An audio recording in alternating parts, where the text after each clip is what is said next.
नमस्कार साथियों, स्वागत है YouTube channel Jaipur study zone पर। आज हम राजस्थान जी के शुरू कर रहे हैं, जिसमें सर्वप्रथम राजस्थान का इतिहास और संस्कृति के टॉपिक लेकर आएंगे। आज के वीडियो में हम राजस्थान की प्राचीन सभ्यता का टॉपिक लेकर आए हैं। यदि आप चैनल पर पहली बार आए हैं तो चैनल को सब्सक्राइब करें। मेरे द्वारा डाले गए सभी वीडियो की जानकारी प्राप्त करने के लिए बेल आइकन पर क्लिक करें। यदि वीडियो पसंद आए तो लाइक करें, ज़्यादा से ज़्यादा शेयर करें। दोस्तों, इस वीडियो में हम राजस्थान की प्राचीन सभ्यताओं का टॉपिक लेकर आए हैं, जिसमें कालीबंगा, आहड़, गणेश्वर और बेराट की सभ्यता के बारे में पढ़ेंगे। हमारी कोशिश रहेगी टॉपिक से संबंधित समस्त जानकारी आपको दे सकें। तो चलते हैं, पढ़ते हैं आगे। राजस्थान की प्राचीन सभ्यताएं। सबसे पहले है कालीबंगा की सभ्यता। कालीबंगा के बारे में हम पढ़ेंगे। कालीबंगा की खोज सर्वप्रथम अमलानंद घोष ने की थी और 1952-53 में की थी। अमलानंद घोष ने 1952-53 में कालीबंगा की खोज की थी। उसका उत्खनन 1961 ईस्वी में बीबी लाल और बीके थापर के द्वारा किया गया। उत्खनन, खोज तो की थी अमलानंद घोष ने और उत्खनन किया 1961 में बीबी लाल और बीके थापर ने। कालीबंगा राजस्थान के हनुमानगढ़ जिले में वर्तमान गग्गर नदी के तट पर स्थित है। कालीबंगा का शाब्दिक अर्थ होता है काले रंग की चूड़ियाँ। कालीबंगा से निम्नलिखित साक्ष्य मिले हैं, जिनके बारे में हम आगे पढ़ेंगे। कालीबंगा से जो विभिन्न साक्ष्य मिले हैं उनके बारे में देखते हैं हम। सबसे पहले है एक युगल समाधि मिली है। एक मनुष्य का जोड़ा है, एक स्त्री है और एक पुरुष है, या दो पुरुष या दो स्त्रियां भी हो सकती है। इस तरह से एक युगल समाधि मिली है। 7 अग्निवेदियाँ मिली है, जिन्हें हवन कुंड भी कह सकते हैं हम। इसके अलावा ऊँट की अस्थियों के साक्ष्य मिले हैं। जुते हुए खेत के प्रमाण मिले हैं। बहुत इम्पोर्टेंट है, कई बार पूछा गया है। जुते हुए खेत का प्रमाण कहाँ से मिला है? कालीबंगा से। इसके अलावा 2 फसलों के साक्ष्य मिले हैं। 2 फसलें कौन कौन सी है? गेहूँ और जौ। गेहूँ और जौ के साक्ष्य यहाँ से मिलते हैं। तो 2 फसलों के साक्ष्य कालीबंगा से मिले हैं। इसके अलावा अलंकृत ईंटें, ये भी बहुत इंपॉर्टेंट है, बहुत महत्वपूर्ण है। अलंकृत ईंटें कहाँ से मिली है? कालीबंगा से। हल के निशान मिले हैं। इसके अलावा देखिए, चूल्हों के अवशेष मिले हैं, जो आज के तंदूरी चूल्हों के समान बताए गए हैं। तो इस प्रकार से ये जो साक्ष्य हैं ये कालीबंगा से मिले हैं। इसके अलावा और देखते हैं आगे। मकान कच्ची ईंटों के और नालियाँ पक्की ईंटों से निर्मित है। मकान जो है कच्ची ईंटों से बनाए जाते थे और नालियाँ पक्की ईंटों से बनाई जाती थी। और एक बहुत महत्वपूर्ण है कि लकड़ी से निर्मित नालियाँ भी यहीं पर मिली है। भारत में सबसे पहले लकड़ी से निर्मित नालियों के अवशेष जो है कालीबंगा से ही प्राप्त हुए हैं। इसके अलावा बहुत महत्वपूर्ण है, स्वास्तिक का चिन्ह मिला है कालीबंगा से। स्वास्तिक का चिन्ह मिला है। बुरी नज़र से बचाने के लिए ऐसा माना गया है कि यहाँ पर स्वास्तिक के चिन्ह का उपयोग किया करते थे। कालीबंगा कांस्य युगीन तथा आद्य ऐतिहासिक युग की सभ्यता थी। इसके अलावा देखिए, आद्य ऐतिहासिक युग में साक्ष्य, इसका मतलब है कि साक्ष्य तो मिले हैं लेकिन उनको पढ़ा नहीं गया है। यहाँ पर कुछ लिखी हुई जो है शब्द मिले हैं, लेकिन उनको पढ़ा नहीं गया है, तो वह आद्य ऐतिहासिक युग होता है। और ज़्यादातर चीज़ें कांसे की बनी हुई मिली हैं, इसलिए इसको कांस्य युगीन सभ्यता भी कहते हैं। यह एक नगरीय सभ्यता थी। इसका मुख्य व्यवसाय कृषि नहीं बल्कि व्यापार वाणिज्य था। कई प्रकार की, कई विदेशों की जो है मुद्राएं मिली है, उससे पता चलता है कि विभिन्न विदेशी देशों से यहाँ व्यापार किया जाता था। इसके अलावा देखिए, इसकी नगरीय व्यवस्था ग्रिड प्रणाली पर आधारित थी। ग्रिड प्रणाली यानी जाल पद्धति। इस तरह से जाल बना हुआ रहता था और नगर की जो सड़कें थी वो एक दूसरे को जाल पर काटती थी। तो इस पद्धति को हम कहते हैं ग्रिड प्रणाली। इसको जाल पद्धति भी कहते हैं। इसके अलावा देखिए, डॉक्टर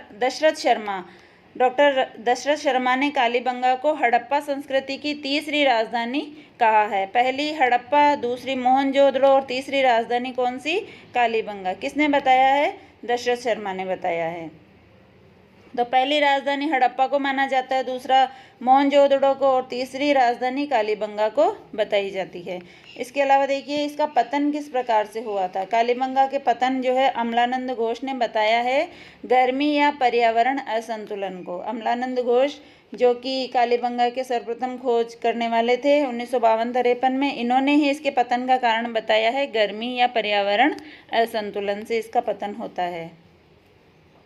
जबकि कैनेडी ने संक्रामक रोग से बताया है। अमलानंद घोष ने बताया कि कालीबंगा का पतन गर्मी या पर्यावरण असंतुलन से हुआ, जबकि कैनेडी नामक विद्वान है वो बताते हैं कि संक्रामक रोग से कालीबंगा का पतन हुआ। इसके अलावा आहड़ सभ्यता के बारे में हम पढ़ेंगे। उदयपुर शहर से 2-3 मील की दूरी पर आहड़ नाम का एक कस्बा है, जिसकी संस्कृति लगभग 4000 वर्ष पुरानी है। आहड़ सभ्यता की खोज सर्वप्रथम 1953 में अक्षय कीर्ति व्यास ने की थी। किसने की थी? अक्षय कीर्ति व्यास ने 1953 में।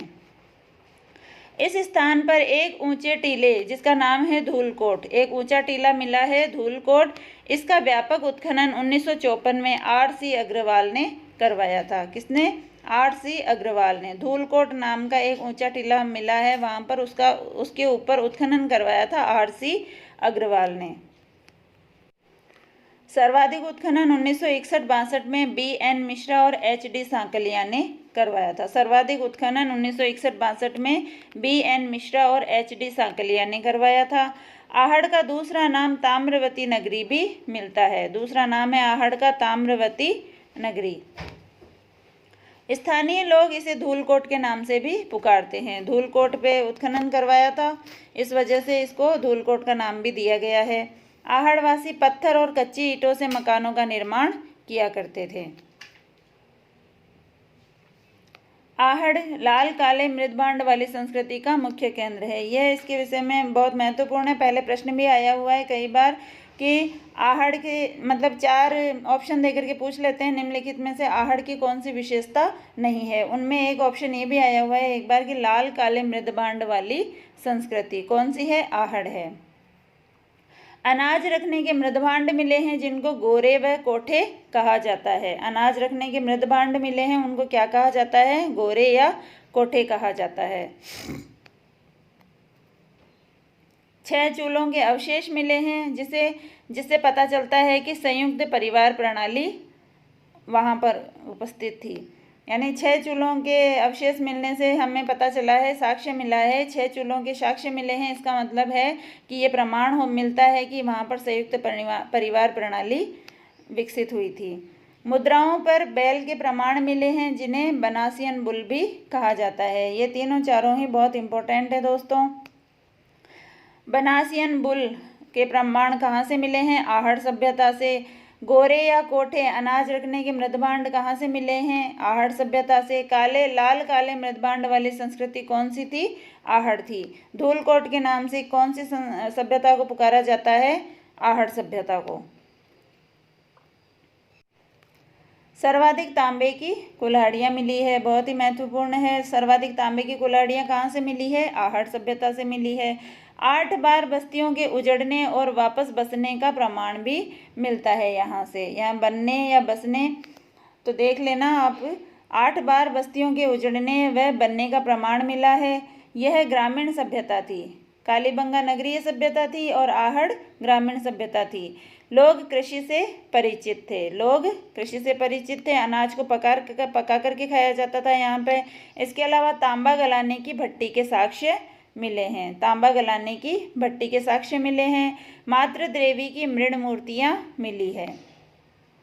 गोपीनाथ शर्मा के अनुसार आहड़ सभ्यता का पतन कैसे होता है? भूकंप, आहड़ नदी में बाढ़ आ जाने से या फिर बाहरी आक्रमण से आहड़ सभ्यता का पतन होता है, ऐसा गोपीनाथ शर्मा मानते हैं। भूकंप या बाढ़ या फिर आक्रमण, तीनों में से कोई भी कारण हो सकता है। इसके आगे हम पढ़ेंगे गणेश्वर सभ्यता के बारे में। गणेश्वर सभ्यता का उत्खनन 1977-78 में R.C. अग्रवाल व विजय कुमार ने करवाया था। गणेश्वर सभ्यता का जो उत्खनन है वह 1977-78 में R.C. अग्रवाल व विजय कुमार ने करवाया था। यानी हम ऐसे बता सकते हैं कि R.C. ने 1977-78 में गणेश्वर पर विजय प्राप्त की थी। गणेश्वर सभ्यता रेवासा गांव में, नीम का थाना सीकर के पास में पड़ता है रेवासा गांव, वहाँ पर कांतली नदी के तट पर स्थित है। गणेश्वर सभ्यता कौन सी नदी के? कांतली नदी के तट पर, रेवासा गांव में, नीम का थाना सीकर जिले में स्थित है। गणेश्वर सभ्यता को ताम्र संचयी संस्कृति भी कहा जाता है। तांबे के विभिन्न प्रकार के उपकरण मिले हैं, इसलिए इनको ताम्र संचयी संस्कृति भी कहा जाता है। राजस्थान की सबसे प्राचीन ताम्र सांस्कृतिक सभ्यता है। इसका समय जो है 3000 से 2800 ईसा पूर्व माना गया है, इसलिए इसको प्राचीन ताम्र सांस्कृतिक सभ्यता कहा गया है। इसके अलावा देखिए, इसे ताम्र युगीन सभ्यताओं की जननी भी कहा जाता है, क्योंकि इसका समय देख लीजिए 3000 से 2800 ईसा पूर्व का समय है। तो सर्वप्रथम ताम्र युगीन सभ्यताओं में गणेश्वर सभ्यता को ही सबसे प्राचीन माना जाता है, इसलिए ताम्र युगीन सभ्यताओं की जननी भी इसको कहा जाता है। बहुत ही महत्वपूर्ण है। भारत में सर्वाधिक ताम्र उपकरण संख्या इनकी 2000 के आसपास है। सबसे पहले यहीं पर ही मिले हैं, गणेश्वर में ही मिले हैं। 2000 संख्या के अंदर ताम्र उपकरण प्राप्त हुए थे यहाँ से। यहाँ के मकानों का निर्माण पत्थरों से किया जाता था, पत्थरों से मकानों का निर्माण किया जाता था। और बहुत ही महत्वपूर्ण है कि ईंटों का प्रयोग यहाँ बिल्कुल भी नहीं किया गया है। और मिट्टी के छल्लेदार बर्तन यहाँ से प्राप्त हुए हैं, मिट्टी के छल्लेदार बर्तन। इसके अलावा देखिए, तांबे की कुल्हाड़ी, मछली पकड़ने के कांटे, तांबे के बाणाग्र यहाँ से मिले हैं। गणेश्वर के उत्खनन से दोहरी पेचदार सिरे वाली ताम्र पिन मिली है, जो कि ईरान की पिन से मिलती जुलती है। कहाँ की? ईरान की पिन से मिलती जुलती है, और यहीं से इसका निर्यात भी किया जाता था। इसके भी प्रमाण यहाँ से मिले हैं। यहाँ से जो मृद पात्र मिले हैं उनको कृथि मत पात्र कहा जाता है, कृथि मृद पात्र कहा जाता है। ये भी इम्पोर्टेंट है। कृथि मद पात्र कहाँ से मिले हैं? गणेश्वर सभ्यता से। इसके बाद में हम चौथी सभ्यता पढ़ेंगे, महत्वपूर्ण है, बेराट की सभ्यता। बहुत ही महत्वपूर्ण है बेराट की सभ्यता। बेराट जयपुर से 85 किलोमीटर दूर स्थित है। जयपुर से 85 किलोमीटर दूरी पर स्थित है। इसका प्राचीन नाम विराटनगर था। बेराट का प्राचीन नाम क्या था? विराटनगर। यह प्राचीन मत्स्य जनपद की राजधानी था। प्राचीन मत्स्य महाजनपद था, उसकी राजधानी क्या थी? विराटनगर। बाणगंगा नदी के किनारे स्थित है। यहाँ की महादेव डूंगरी, गणेश डूंगरी, भीम डूंगरी और बीजक की डूंगरी आदि स्थानों से पुरातात्विक प्रमाण मिले हैं। इन डूंगरियों पर यहाँ पर खोज की गई है, यहाँ से पुरातात्विक प्रमाण मिले हैं। सर्वप्रथम उत्खनन कार्य 1936-37 में दयाराम साहनी ने करवाया था। बेराट में 1936-37 में सर्वप्रथम उत्खनन करवाया था दयाराम साहनी ने। इसके बाद में पुनः उत्खनन करवाया 1962-63 में नील रत्न बनर्जी और कैलाश नाथ दीक्षित के द्वारा। सर्वप्रथम जो है उत्खनन करवाया 1936-37 में दयाराम साहनी ने, और पुनः उत्खनन करवाया उसके बाद में 62-63 में नील रत्न बनर्जी और कैलाश नाथ दीक्षित के द्वारा। 1837 में कैप्टन बर्ट ने बीजक की डोंगरी पर अशोक के भाब्रू शिलालेख को खोजा। बहुत ही महत्वपूर्ण है। अशोक के भाब्रू शिलालेख को बीजक की डोंगरी पर किसने खोजा था? कैप्टन बर्ट ने 1837 में। इसी भाब्रू शिलालेख में अशोक ने बुद्ध, धम्म और संघ में अपनी आस्था प्रकट करी है। इसके अलावा इसीलिए बैराट मौर्यकालीन और बौद्ध संस्कृति का केंद्र माना जाता है। मौर्यकालीन यानी अशोक मौर्य सम्राट था, और बुद्ध धम्म संघ बौद्ध संस्कृति से संबंधित है। तो मौर्यकालीन और बौद्ध कालीन जो संस्कृति है, दोनों का समन्वय बैराट से देखने को मिलता है। पांडवों ने अपना 1 वर्ष का अज्ञातवास यहीं के राजा विराट की सेवा में व्यतीत किया था। बहुत ही महत्वपूर्ण है। पांडवों ने अपना 1 वर्ष का अज्ञातवास यहीं पर बिताया था राजा विराट की सेवा में। इसके अलावा जयपुर के राजा राम सिंह के समय उत्खनन कार्य में एक स्वर्ण मंजूषा मिली, जिसमें भगवान बुद्ध के अस्थि अवशेष मिलते हैं। एक स्वर्ण मंजूषा मिली है, जिसको संदूक कहते हैं। मंजूषा यानी राम सिंह के समय की, जयपुर के महाराजा राम सिंह के समय उत्खनन करवाया गया, वहाँ पर एक स्वर्ण मंजूषा मिली जिसमें बुद्ध के अस्थि अवशेष मिले। इसके अलावा कार्लाइल ने भीम की डोंगरी पर 1871-72 में अशोक का एक और शिलालेख खोजा। एक शिलालेख खोजा कैप्टन बर्ट ने 1837 में। उसके अलावा कार्लाइल ने भीम की डूंगरी पर 1871-72 में अशोक का एक और शिलालेख खोजा। इसके अलावा देखिए, बैराट से शंख लिपि के प्रमाण मिले हैं जो आज तक समझ में नहीं आए। क्यों? क्योंकि शंख लिपि के जो अक्षर हैं वह शंख के आकार में ही मिले हुए हैं, तो वह समझ में नहीं आ रहे हैं, पढ़ने में अभी तक समझ में नहीं आए हैं। इसके अलावा विराटनगर से 16 यूनानी मुद्राएं मिली है जो सूती कपड़े में बंधी हुई थी, जो संभवतः यूनानी राजा मेनेंडर की मानी जाती है। इसके अलावा यहाँ से 36 मुद्राएं मिली है जिनमें 8 पंचमार्क जो सिक्के हैं वह मुद्राएं हैं, वह चांदी की मुद्राएं हैं। इसके अलावा 28 इंडो ग्रीक या फिर यूनानी शासकों की मानी गई है, इंडो ग्रीक या यूनानी शासकों की मानी गई है। इसके अलावा बहुत ही महत्वपूर्ण है कि कौन सा चीनी यात्री जिसने बैराट की यात्रा की थी, तो हैन-सांग ने 634 ईस्वी में विराटनगर में आया था। हैन-सांग, उसने टूटे हुए बौद्ध स्तूपों को देखा और हूण राजा मिहिर कुल को इसके लिए जिम्मेदार बताया। हैन-सांग चीनी यात्री था, हर्षवर्धन के समय भारत आया था। वह उस समय 634 ईस्वी में जब विराटनगर आया था तब उसने टूटे हुए बौद्ध स्तूपों को देखा और हूण राजा मिहिर कुल को इसके लिए जिम्मेदार बताया। और ऐसा भी माना जाता है कि हूण राजा जो मिहिर कुल था उसने ही बैराट पर आक्रमण किया था, जिससे यहाँ का पतन हो जाता है। भीम की डूंगरी पर भीम ने द्रौपदी की प्यास बुझाने के लिए एक चट्टान पर लात मारकर पानी निकाला था, जिसे भीमताल भी कहा जाता है। भीमताल नाम का एक छोटा सा तालाब भी मिला है वहाँ पर। तो ऐसा माना जाता है कि भीम ने द्रौपदी को प्यास लगी थी तो उसकी प्यास बुझाने के लिए एक चट्टान पर लात मारकर पानी निकाला, उसको भीमताल कहा गया।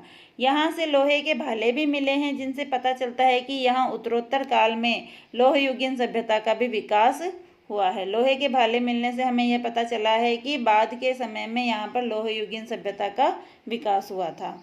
इसके अलावा राजस्थान में गोधन अपहरण की पहली घटना बैराट में ही हुई थी। ऐसा माना जाता है कि गोधन अपहरण की पहली घटना बैराट में ही हुई थी। बहुत ही महत्वपूर्ण प्रश्न है।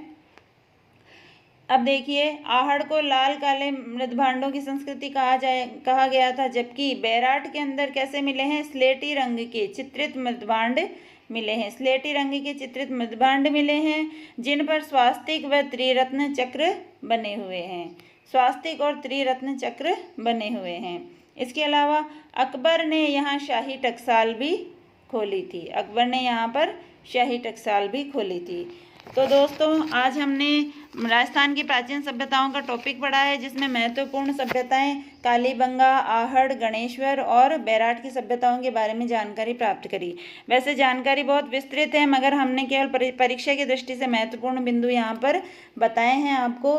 तो मिलते हैं साथियों अगले वीडियो में। देखते रहिएगा, लाइक करते रहें, सब्सक्राइब करें हमारे चैनल को, शेयर करें और कमेंट करके अवश्य बताएं कि कैसा लगा हमारा वीडियो। तब तक के लिए धन्यवाद।